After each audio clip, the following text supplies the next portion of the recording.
Unaamka asubuhi, kuna ratiba ya kufuata. Kama unasumbuliwa na pressure, kama unasumbuliwa na sukari, ratiba ya kwanza ya kufuata asubuhi ni maombi, sala, fanya ibada kwa dini yako. Ratiba ya pili ni meditation, jinenee uhai, jinenee uzima.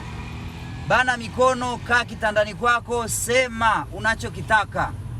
Nimeshapona tayari, sina tena pressure, sina tena sukari. Ukimaliza hapo, anza kwanza kufanya mazoezi. Kama una shida ya moyo, fanya cardio exercise. Kama una shida ya sukari, fanya diabetic exercise. Nitafundisha mazoezi ya shida ya moyo, nitafundisha mazoezi ya kisukari special, nitafundisha wiki hii. Nifuatilie wiki nzima. Kingine, ukimaliza hapo, fanya ratiba ya asubuhi ya maji ya vuguvugu. Kama una pressure, kunywa maji ya vuguvugu glasi 3, vikombe 3.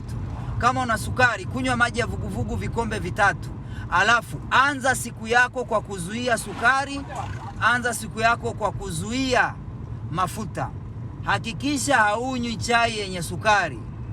Ukifanya haya utapona, utakaa sawa. Kingine, ingia kwenye program maalum ya siku 120 Dr. Alex. Hii ni program ambayo itakusaidia kupona kabisa changamoto ya sukari na pressure. Nitafute kwa ajili ya matibabu, namba iko hapo juu kwenye bio. Nitafute leo nikusaidie.